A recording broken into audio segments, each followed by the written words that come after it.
Morning. आज हम students good morning बच्चों, आज हम हिंदी व्याकरण में वर्ण विचार के अंतर्गत स्वर यंत्रियों के कंपन के आधार पर व्यंजनों के विभाजन पढ़ेंगे। स्वर यंत्रियों के कंपन के आधार पर व्यंजनों को दो भागों में बांटा गया है। पहला घोष या सघोष व्यंजन और दूसरा अघोष व्यंजन। घोष का अर्थ होता है नाद, ठीक। घोष का अर्थ होता है नाद।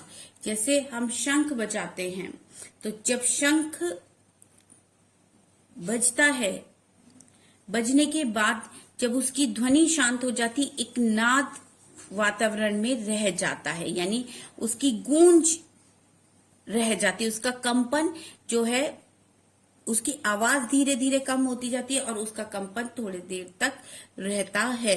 उसे नाद बोलते हैं और घोष भी उसी को बोलते हैं, यानी आवाज, कंपन वाली आवाज।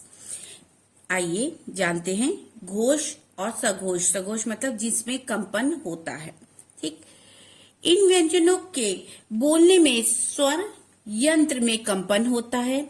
इसमें प्रत्येक वर्ग का तीसरा, चौथा और पांचवा व्यंजन सघोष या घोष व्यंजन होता है। प्रत्येक वर्ग जो हमने पहले पढ़ा था, क वर्ग, च वर्ग, ट वर्ग, त वर्ग, प वर्ग, ठीक है। तो इसका तीसरा, चौथा और पांचवा व्यंजन क्या होता है? सघोष व्यंजन होता है। जैसे ग, घ, अंगा, ज, झ, इया, ड, ढ, ण, द, ध, न, ब, फ, ब, भ, म।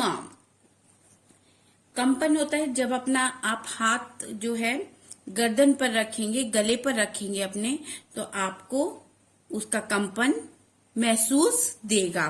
तथा य, र, ल, व, ह और ज, ठीक, यानी अंतस्थ व्यंजन जो होते हैं, य, र, ल, व, ह और ह और ज, ये दो वर्ण, जो ये दो व्यंजन है, ये अलग से, ठीक है। अंतस्थ व्यंजन के चार व्यंजन और ह और ज, ये ध्वनियां अपने आगमन की घोषणा करते हुए आती हैं। जहां से ये आती हैं उस रास्ते को कंपा देती हैं, यानी ये जो व्यंजन हमने बोले, ठीक, ग, घ,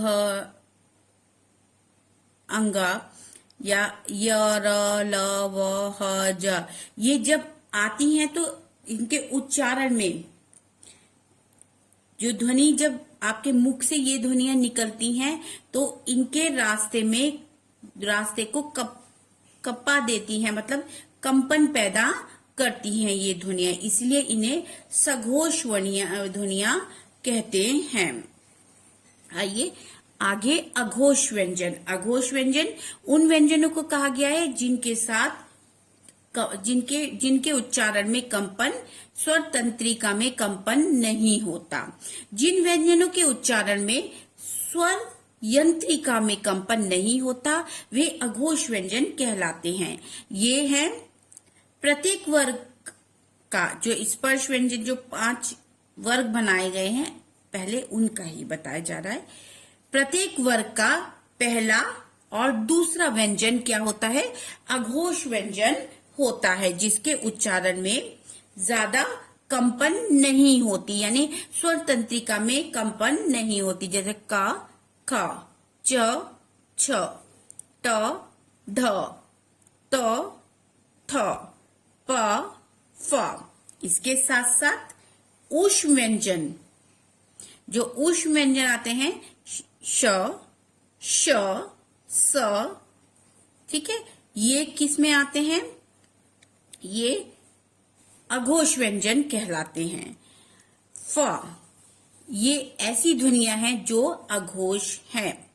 ठीक है, ये सारे वर्ण, पहले तो जो स्पर्श व्यंजन वाले वर्ण हैं उनमें से पहला और दूसरा व्यंजन वो क्या होता है, अघोष होता है। ऊपर उसके बाद ऊष्म व्यंजन क्या होते हैं, अघोष व्यंजन होते हैं, और साथ में फ, ये सब अघोष व्यंजन के अंतर्गत आते हैं। ठीक है, सघोष व्यंजन में जो आपके व्यंजन वर्णमाला है उसका तीसरा, चौथा और पांचवा व्यंजन क्या होता है, सघोष होता है। साथ में साथ में अंतस्थ व्यंजन होते हैं। अघोष में बचे हुए पहला और दूसरा व्यंजन जितने भी हैं वर्ग के, पहले और दूसरे व्यंजन क्या होते हैं, अघोष होते हैं, और बचा हुआ लास्ट में रह जाता है ऊष्म व्यंजन, वो भी किसके अंतर्गत आता है, अघोष व्यंजन के अंतर्गत आता है। अगर आप चार्ट पे देखेंगे तब आप अच्छे से इसको समझ पाएंगे। ठीक, आगे देखते हैं। उच्चारण में लगे प्रयत्न के आधार पर, यानी अभी तक तो आपने सोचा जो स्वर तंत्रिका में कंपन होती है उसके आधार पर व्यंजनों को दो भागों में बांटा गया, घोष और अघोष।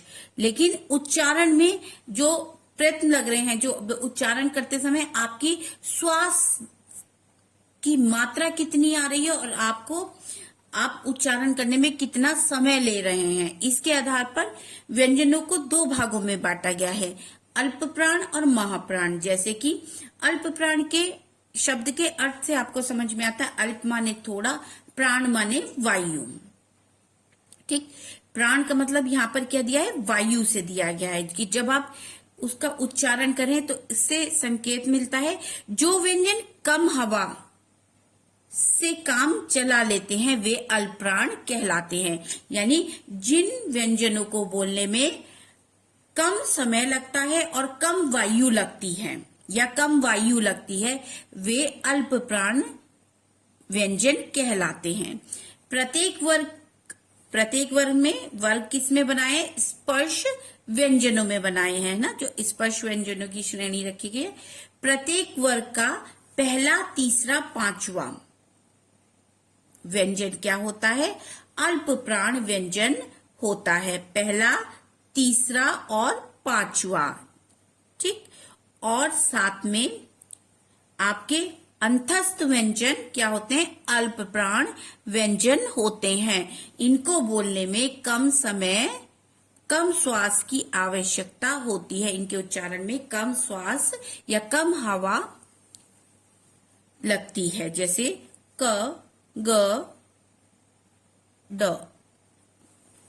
क, ग, अंगा, च, ज, इया, ट, ड, ण, त, द, न, प, ब, म, य, र, ल, व तथा ड। महाप्राण, महाप्राण व्यंजन जिन व्यंजनों को महा मतलब बड़ा, ठीक है, या अधिक बोल सकते हैं हम इसे। जिन व्यंजनों को बोलते समय अधिक श्वास वायु खर्च होती है वे महाप्राण व्यंजन कहलाते हैं। इस श्रेणी में प्रत्येक वर्ग का दूसरा, चौथा व्यंजन और ड और ऊष्म व्यंजन क्या कहलाते हैं, महाप्राण व्यंजन कहलाते हैं। जैसे ख, घ, छ, झ, ट, ढ, थ, थ, ध, फ, भ, श, श, स, ह। ये आपके महाप्राण व्यंजन कहलाते हैं।